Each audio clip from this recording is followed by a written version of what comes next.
What's up, everybody? Welcome to the latest edition of Life of Legacy, Your Key to a Better Life. I'm Jonathan Lawrence Clark, your host, and today we're talking about the power of a gift. The power of a gift. Maybe you're someone who feels like something's missing in your life, or maybe something feels out of place and you can't really pinpoint what it is, but something in your life just doesn't feel right.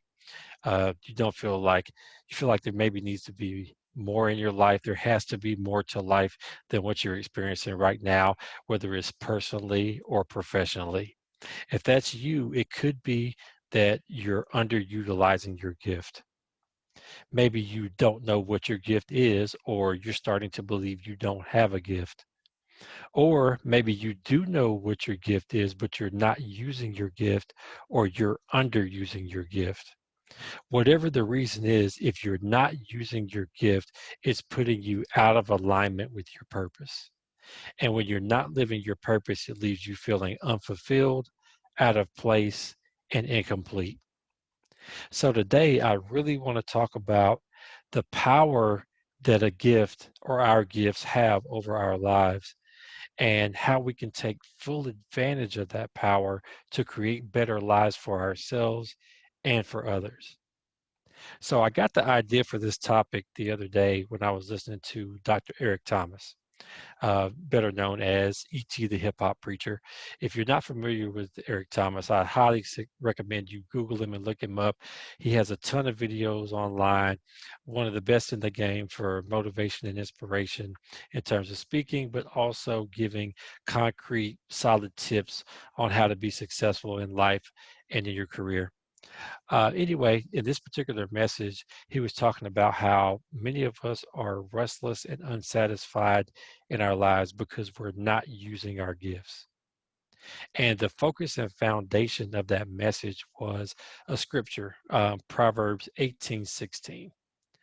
And that scripture reads, "A man's gift makes room for him and brings him before great men." Again, a man's gift makes room for him and brings him before great men. Proverbs 18:16.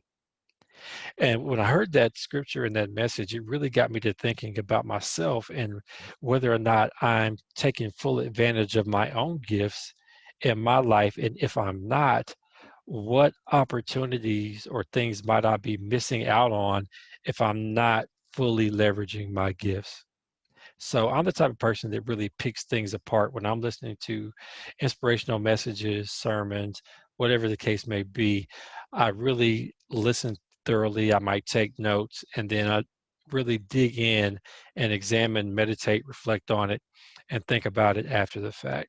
So I really zoned in on this scripture and picked it apart to see what relevance there was for my life, but for the lives of those who listen, who are my listeners, and also those who I coach. So today I'd really like to just kind of share with you the revelations I received and what God revealed to me when I examined this scripture. So the first part of this scripture says, a man's gift makes room for him. So I want to focus on the first three words, a man's gift. And what stood out to me about this is how certain and concrete the language is. When he says a man's gift, it could have said men who have gifts, right? It could have said if a man has a gift, but it was not ambiguous whatsoever. It was very direct, very concrete, a man's gift, as if it's assuming that you have a gift. Now, when it says man, it's not referring to gender. It's really referring to mankind. So this applies to men and women, both. So it's as if it's saying a person's gift, which is assuming that people have gifts, and that's communicating to me that everyone has a gift, which is something I already believe, and it's kind of just confirming that for me, that each and every individual has a gift. Now, you might not know what that gift is, and it takes time to sometimes discover and uncover what the gift is, but it's there, it's inside you. And Some clues for what your gift might be could be, one, what people compliment you on. Are there things that you do where you receive a lot of positive feedback? It could be something simple. Maybe you make gift baskets at work and you bring them in and people rave and really brag on your gift baskets. Some people, I've run into people that make t-shirts. Some people organize events and people will say, oh, that really went off really well. I loved how everything was organized, and I loved the decor, and I loved this, that, and the other about whatever event you organized. It could be your ability to analyze and explain information. Maybe you teach things well and you convey complex things in a way that makes it easier for people to understand. Could be a number of things, but each and every one of us has a gift. It just sometimes we don't pay attention to the signals, and we're not really self-aware or examining what those gifts might be. Or maybe you haven't explored enough to uncover what your gift is, and you might be gifted in something you haven't even tried yet. So being exploratory and being able to go out and expand yourself and try new things and experiment is key to making sure that you identify your gift and uncover what God gave you to use to serve other people. Now, after a man's gift, the next part of the scripture reads, makes room for him and brings him before great men. So I want to zoom in on room, and then I want to talk about the phrase before great men. So room, when there's room for you, that means that there's space to insert yourself, space for you to move forward, either move forward towards something or move into something. So what the word room represents to me in this scripture is opportunity, because there's a chance for you to insert yourself into a space or an opportunity. So room represents opportunity. Then it reads, brings him before great men. So before great men, the word before means that you're in the presence of, great men. So what the word before represents to me is access. Access, because your gift is putting you in the presence of great men. And then great men, let's look at the words great men. People we perceive to be great are usually people that are making an impact. And that can be either a broad impact across a lot of people, or a deep and significant impact in a smaller group of people. But whether it's broad or whether it's narrow, great great men or women are people of significance and impact, and that make a difference, are people of influence. So the phrase great men says to me that you're being placed before people of influence. So when we put those together and we look at the entire phrase, and brings him before great men, what that represents to me is access to influence. Before meaning access, and then great men meaning influence. Access to influence. So what this scripture is essentially telling us is that our gifts are going to make room for us, meaning increase our opportunities, and then bring us before great men, meaning give us access to influence, which, if we think about the power of having access to people of influence, what that does is it multiplies our impact, because people who already have access and influence over other people can now take our gift and what we have to offer and give us more exposure and more influence, thereby multiplying the impact of the gift that we're bringing to the table. Now, if our gift is making room for us and putting us in the presence of people of influence, that means that there are spaces, places, and people that would ordinarily be closed off to us, but because God gave us a gift, we have access. Again, what that means is that there are spaces, places, and people that would normally be closed off to us, but because God gave us a gift, we have access. In other words, there'll be times when it seems like there's no way forward, we don't fit, or that there's no opportunity to advance. But if we use our gifts will open up doors, create opportunities, and give us access to the people we need to accomplish our goals.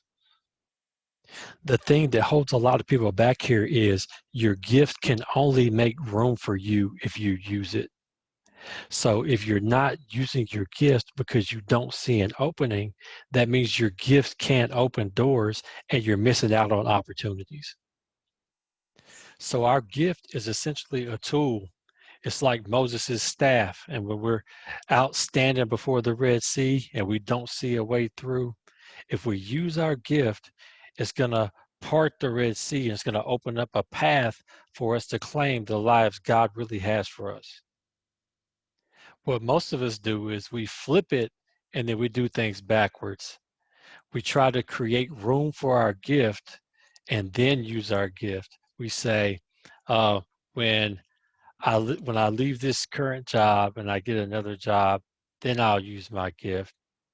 When I move out of this neighborhood or when I move out of this city, then I'll use my gift. When my kids grow up and they're out of the house, then I'll use my gift.